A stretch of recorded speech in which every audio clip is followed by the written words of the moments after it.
Welcome to the Alcohol Minimalist Podcast. I'm your host, Molly Watts. If you want to change your drinking habits and create a peaceful relationship with alcohol, you're in the right place. This podcast explores the strategies I use to overcome a lifetime of family alcohol abuse, more than 30 years of anxiety and worry about my own drinking, and what felt like an unbreakable daily drinking habit. Becoming an alcohol minimalist means removing excess alcohol from your life so it doesn't remove you from life. It means being able to take alcohol or leave it without feeling deprived. It means to live peacefully, being able to enjoy a glass of wine without feeling guilty and without needing to finish the bottle. With science on our side, we'll shatter your past patterns and eliminate your excuses. Changing your relationship with alcohol is possible. I'm here to help you do it. Let's start now. Hello and welcome back to the Alcohol Minimalist Podcast with me, your host, Molly Watts, coming to you from, it is going to be a scorching Oregon this week. We've got mid-90s for at least 3 days this week, so we're going to get a little scorched. It's a little warmer than I like. I go for these 80s days. Today's going to be lovely, but the scorching weather is a-coming.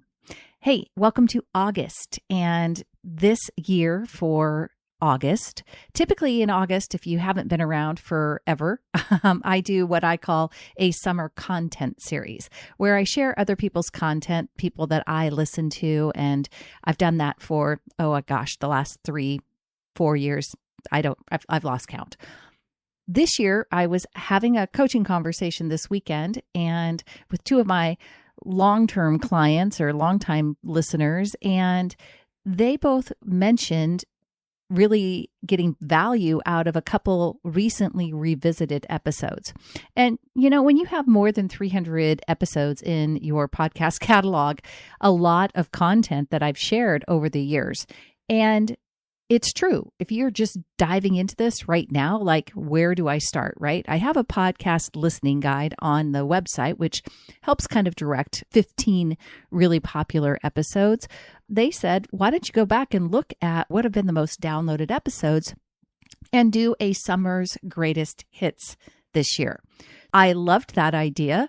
Thank you, Jody. Thank you, Terry, for this idea. And I did go back. It surprised me, quite honestly, that this episode is the most downloaded episode of all. And it's one of my very first. It was episode number 2. And it's all about alcohol awareness, the challenges to it, and the challenge of science.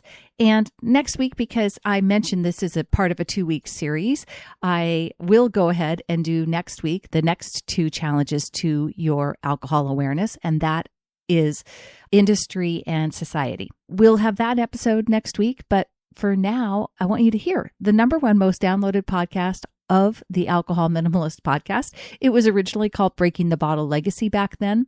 I hope you get a lot out of it. I hope you enjoy this summer's greatest hits series.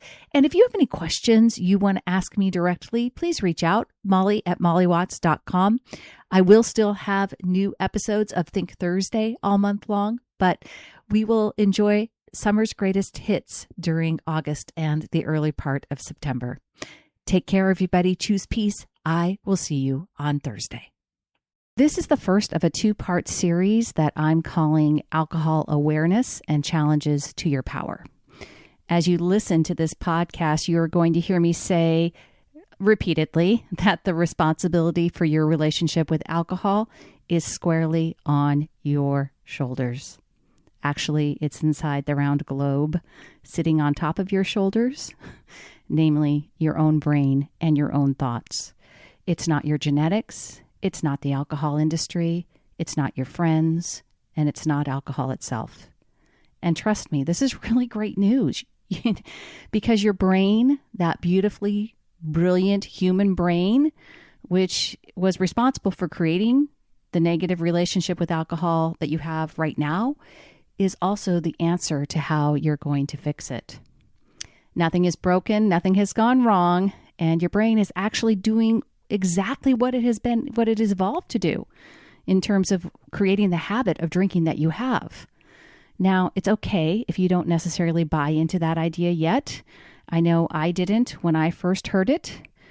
I was stuck in a perpetual state of being worried about my drinking, believing that I had the alcoholic gene, quote unquote, and feeling like I just simply lacked strength and it wasn't possible to change my drinking habit. I was so scared that I wouldn't be able to stop drinking that I just quit trying to quit. I accepted my constant state of anxiety and self-reproach, like I was always so critical of myself, as a justifiable consequence of not changing my drinking. So I just kept drinking and kept feeling crappy about it, but didn't think I had anywhere to turn, didn't think I could change. If I simply kept all the worry hidden behind a successful career and my upper middle class lifestyle, I could pretend that I had it all figured out. There was nothing wrong. And from the outside, quite honestly, no one knew how much I struggled with alcohol or that my drinking was as unhealthy as it was. Inside of me, the battle that I had started against my mother's drinking had become my own internal battle. And sadly, I was just resigned to the fact that this was how my life as an adult child of an alcoholic was going to be. I'd grown up hiding my mother's addiction, so hiding my own unhealthy and hopeless habit seemed like second nature. And along the way, I had also spent a lot of time in my life trying to understand my mother's addiction. So as a result, I had processed a lot of information on alcohol and alcoholism, right? So, and I think that's pretty common for adult children of alcoholics. For, a lot of us, we've tried to understand why, right? And I held on to that information as a way to separate my own behavior from my mom's, as much as to resolve why she had the dependence in the first place. Ultimately, I saw my mom in two ways. When I was feeling compassionate, and this is while she was alive and drinking, obviously, I believed that she was battling a disease. I bought into that. And that kept, comfortably, of course, that kept her drinking very separate from mine. And there was a certain comfort for me as an adult child of an alcoholic in believing that alcoholism was a disease. If I didn't have it, if I didn't catch it, I wasn't going to end up like her, right? When I was feeling less empathetic, I believed that she had just a major character flaw. She wasn't sick. She was stupid. She wasn't ill. She was selfish. And these two rationales, either being sick or being broken, are really how problematic alcohol drinking is framed by society. You fall into one of these two categories, diseased or flawed and broken. And as I began to develop my own unhealthy drinking habit, both of these narratives on alcoholism fueled my own subconscious fears about being sick or broken myself. And it's only when I began to understand how the brain works, and that even in my mom's case, she didn't have a disease or a character flaw, that I was able to change my drinking habits and to change my relationship with alcohol. So the assertion that you have control over your own drinking contradicts some of the most popular addiction recovery programs, most notably Alcoholics Anonymous. In fact, the first step of AA's foundational 12 steps is to admit that you are powerless over alcohol. And in several of the other steps, AA turns to a greater power, quote unquote, and asks him to restore sanity. So AA followers are asked to turn to him, to ask him to remove shortcomings and to turn over their will and their lives to God as they understand him. So I'm speaking these facts out not with an eye to criticize or debate their validity. And so if you have a drinking problem and AA helps you manage it, and if AA has brought peace to your life, then I am nothing but grateful and supportive. But for many people, like my mom, they don't find success with AA. And in fact, Lance Dodds, who is an author and an addiction specialist, he wrote a book on this called The Sober Truth, which I will link to in my show notes. It's called The Sober Truth, Debunking the Bad Science Behind the 12-Step Programs in the Rehab Industry. He shares that Basically, over many peer-reviewed articles, they put the success rate for AA at somewhere between 5 and 10%. So that means that 90 to 95% of people that go to AA do not find success with their 12-step program. Of course, for me and a lot of other adult children of alcoholics who are drinking more than they want to, AA was not someplace we would look for help. Because first of all, I wasn't an alcoholic like my mother, right? So I had heard the stories. I knew the 12 steps from being a part of her journey, and none of it appealed or applied to me. I could no more imagine standing up in an AA meeting and saying that I was an alcoholic than I could imagine running for president. And it actually underscores another problem with alcohol and why people who are struggling with it don't seek help, right? The stigma associated with treatment programs and the necessity to admit you are powerless over alcohol repels many people who aren't physically addicted to alcohol, who desire to change unhealthy drinking habits, which is, of course, the vast majority of us. If you haven't seen it, there's a lot of statistics and data on this, but most people who are drinking more alcohol than they want to are not physically dependent on alcohol. And I said that in the first episode. I'll continue to say it. There's a study that was published by the Center for Disease Control and the Substance Abuse and Mental Health Services Administration together in 2014. And it basically said that even among excessive drinkers, 9 out of 10 were not physically dependent on alcohol. So what does that mean and why is it important? It's important because it means that alcohol isn't causing your drinking problem. Okay, did you hear that? Alcohol is not causing your drinking problem. Alcohol doesn't jump into your mouth, the bottles don't open themselves magically, and the glass doesn't raise itself. The power to change your drinking habits lies within you and your thoughts, nowhere else. But as I said, to fully embrace and harness your power over alcohol, I think it's important to acknowledge that there are challenges to that power. And that's what this episode and the next episode are going to be talking about. Once you educate yourself and become aware of these challenges, then they lose their strength. And awareness is really the human brain's fuel for change, right? So once you become aware of the challenges, they lose their strength and you again have the power. The challenge when it comes to your power over alcohol falls under 3 different categories, the way that I see it. The first, and what this episode is going to be talking about, is science. The next 2 are society and industry, and that's what I'm going to be talking about in the next episode. For this one, we're going to be talking about the science that challenges your power over over the habit of drinking. Hey, it's Molly, and I'm here to talk to you about Sunnyside Med. That's right. Sunnyside has a new program that they've been offering that includes medication that can quiet alcohol cravings. It's called naltrexone, and it works by making alcohol less rewarding in your brain. And Sunnyside now offers access to naltrexone 100% online and combined with personalized care. Thousands of people have already joined Sunnyside Med and are cutting their drinking nearly in half. Sunnyside Med doesn't just give you a pill. It is a whole support system to help you reach your goals. I really want you to check it out, so visit sunnyside.co/minimalist to learn more and see if you qualify today. I will just first off say that you'll soon realize, if you don't already, and in the intro to this podcast, it talks about the fact that we're going to use real science because science is important to me. And I'm a huge science nerd. I love science. I believe in it and I respect it. So while there is definitely some woo-woo in terms of encouragement and positive affirmations here, there will always be real truths backed by science. And when the science is inconclusive or contradictory, I'll tell you that too. So I believe that there are 2 basic science elements that challenge your power to change your relationship with alcohol. The first is chemistry and how alcohol changes the chemistry in your brain. And the second is neuroscience and how the brain works to build habits.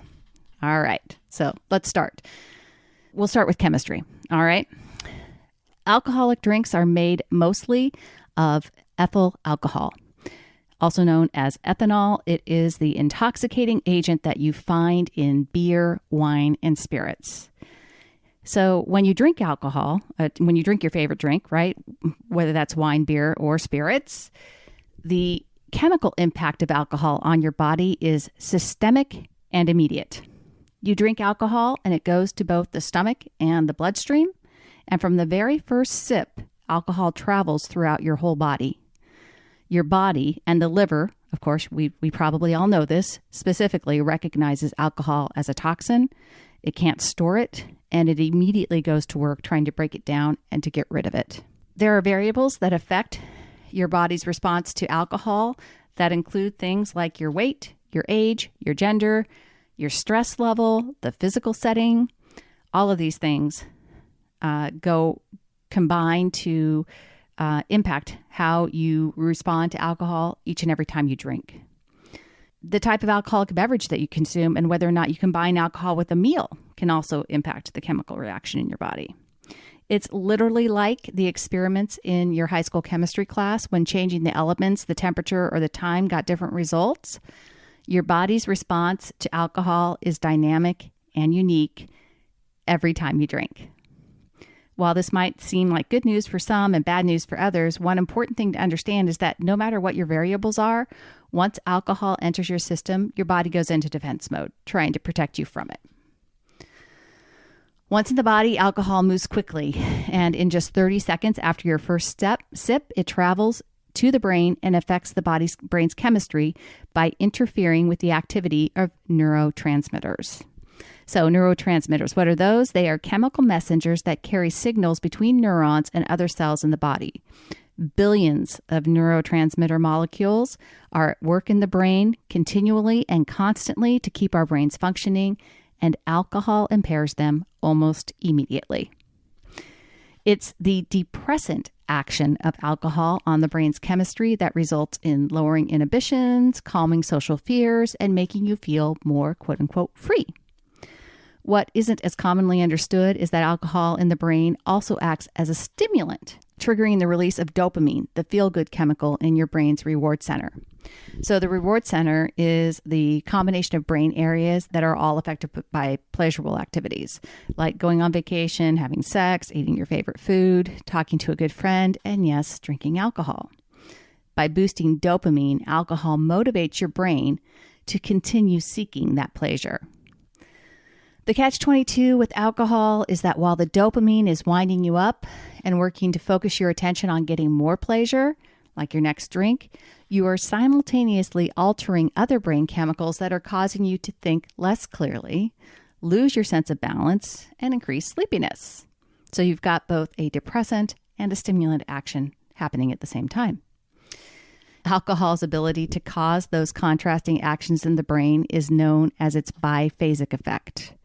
Put simply, alcohol makes you feel both better and worse, and these effects occur at different levels of intoxication. According to the evidence, the euphoric effects of alcohol peak at around a blood alcohol content of 0.05 to 0.06%. After that, the positive effects of alcohol quickly diminish and the negative effects increase. So the trick would be to maintain a low-level BAC if that were possible. But is it? So as we discussed, what happens in your body when you drink is your own personal science experiment. So figuring out how much you could safely consume to keep your own blood alcohol content in the low levels and avoid the negative impact of a higher blood alcohol content would be a unique experience each and every time you drink alcohol. What worked for you yesterday might be completely irrelevant today, and what works today will likely be irrelevant tomorrow. But what should be easy to see is that most people can't drink a whole lot before they achieve a higher than 0.05 BAC. And while the chemical reaction so that's really the bottom line. You have to drink a very minimal amount, and I'm going to link actually a chart that shows the different levels of drinking, but if you could see it, truly it's one drink basically for for a lot of people, and it is based on your size, but again, it's also dependent upon all those other variables we discussed. So you can use the chart as a guideline, but it's not definitive. But the bottom line is you can't drink very much alcohol before you start experiencing negative consequences. And it is very much individualized and unique. And while that chemical, and so that's really what the bottom line is. It's a challenge because of what it does in your brain and because it is unique and individualized. So the second part of the challenges. So once you understand that, you really understand what you're up against with alcohol in terms of affecting your neurochemistry, your brain's chemistry when you drink, and why you're inspired to drink more, what's actually going on. Once you really begin to understand that and understand how it is working in your brain, I believe it really helped me, at least, to change the number of drinks that I was drinking at any one given time. That was the first step.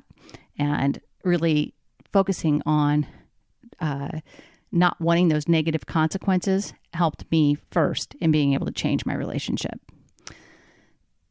So while that immediate chemical reaction to alcohol is unique and individualized, the triggering of the brain's reward center, which we talked about earlier, the neuroscience, is universal for everyone who drinks, and it's the linchpin of habit formation. So your brain is actually acting by design to keep you drinking. Nothing has gone wrong. Nothing's broken. You aren't genetically predetermined to become an alcoholic. Your brain is simply doing what all human brains do. And that's basically developing a habit or making it more efficient to get something that it sees as a pleasure activity. The human brain is beautiful and complex, and it has only really been in the last century that neuroscientists have developed technology that has allowed them to image the brain and trace its activity. So we still really have so much more to learn about the human brain, but appreciating what we already know and using our brain's unique ability to observe itself, which is an ability known as metacognition, is key to overcoming your drinking habit and really any habits that don't serve you. So metacognition, by the way, is something that's unique to humans, meaning that you can observe your thinking, right? So in 1960s, American neuroscientist Paul MacLean introduced the triune brain, and he had a book he published, actually, it was published in 1990, called The Triune Brain. And in it, he described the brain as having three distinct structures that evolved over the course of human evolution. He described the three areas of the brain in terms of an organizational hierarchy, beginning with the most basic of functions like breathing, and then through higher order conscious activities like metacognition that I just mentioned, right? And even though more recent stuff as we've come a little further, and many people believe that the triune brain model is a little oversimplified, it does provide a very good foundation for understanding how the brain functions. And for me, in my own journey to unwind my drinking habit, I found this model explained a lot of the why and the how I created my drinking habit. And it also put the power to change my habits directly in my control. So that's why I really liked it, and that's why I'm sharing it with you. So the three areas of the triune brain are: first, the primitive brain; second, the limbic system; and third, the neocortex. Now, the primitive brain, or the reptilian brain, is where our basic survival brain exists. It's basically what runs on autopilot and controls all the functions of our body that we would call unconscious. So our heart rate, our breathing, our body temperature, our balance. It's very essential, right? But everything runs in the background of more evolved areas. Like I said, you can't live without your primitive brain, right? That without breathing, without your heart rate, you cannot survive, but you can't do anything to influence it. You can't change it. It just exists. It either exists or it doesn't, right? So for our purposes, specifically to understand the formation of habits, we're going to focus on the limbic system and the neocortex. So the limbic system developed around 150 million years ago. It's a long time with the evolution of the first mammals.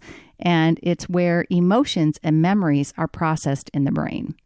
So according to MacLean, the limbic system evolved before the neocortex and after the reptilian brain, and it developed to help manage the fight or flight response. The limbic system evolved to record pleasure and pain and to associate memories and learning with these responses.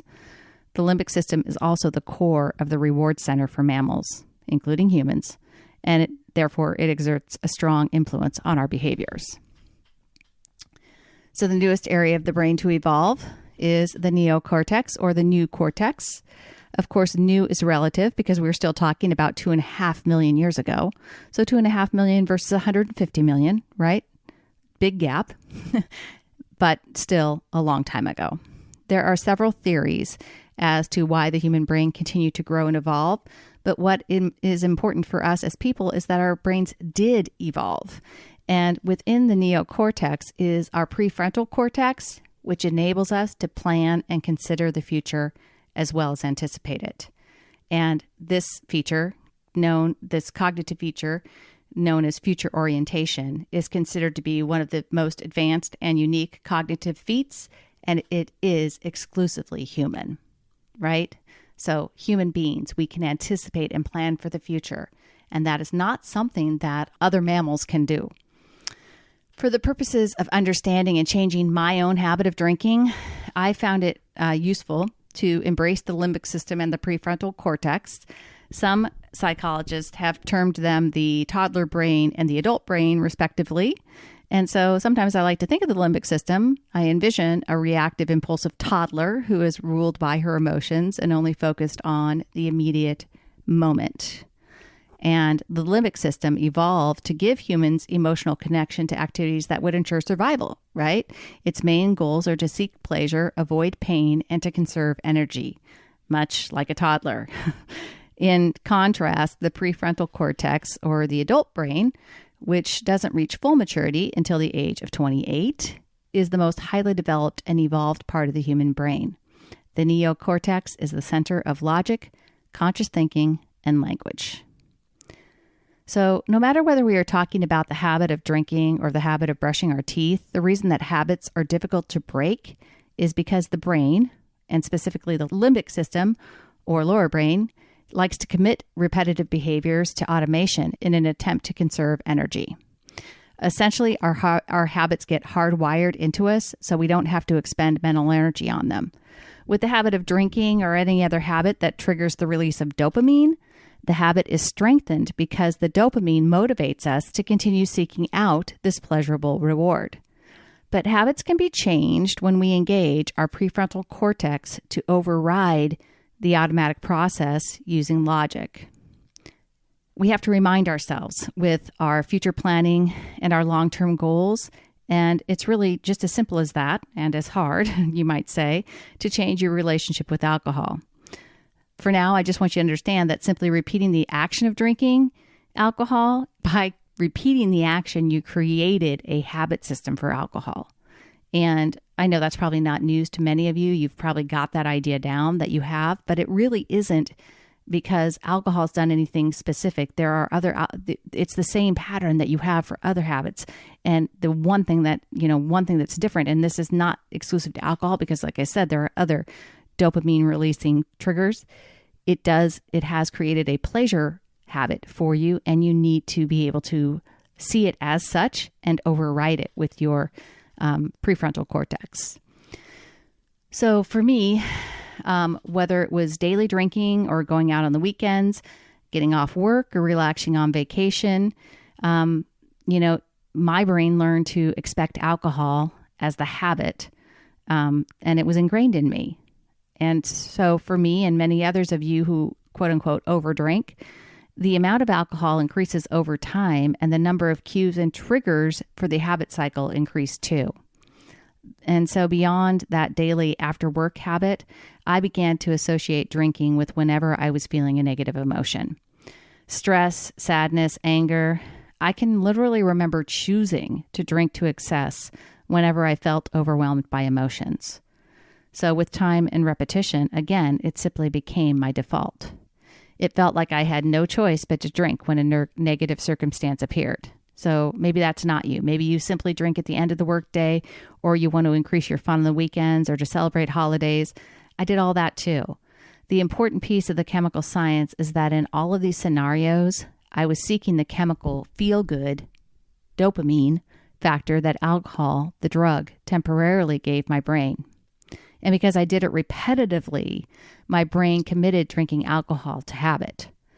The science of alcohol is the first challenge we have to overcome in creating our peaceful relationship with drinking. We have to recognize that we are seeking the immediate chemical reaction in our brains. And when we do this repetitively, neuroscience explains how and why our brains commit the drinking to habit. The first tool for overcoming this challenge is knowledge. And we've just created that knowledge and awareness right now. And later in this podcast, we'll talk about how we're going to use this knowledge to retrain our brains and undo the habit of drinking and to completely change our relationship with alcohol. Next week, I will be diving into the other challenges to your relationship with alcohol, and those are society and industry. Until then, choose peace, my friends. I will see you next week. Thanks for listening to the Alcohol Minimalist Podcast. Take something you learned from this week's episode and put it into action. Changing your drinking habits and creating a peaceful relationship with alcohol is 100% possible. You can stop worrying, stop feeling guilty about overdrinking, and become someone who desires alcohol less. I work with people in 2 different ways, and you can learn about them over at my website. Go to www.mollywatts.com/workwithme or reach out to me directly. Shoot me an email, molly@mollywatts.com. We'll jump on a call and decide what might work best for you. This podcast is really just the beginning of our conversation. Let's keep it going. If there's one thing I know, it's that change is way easier when you stop trying to do it alone.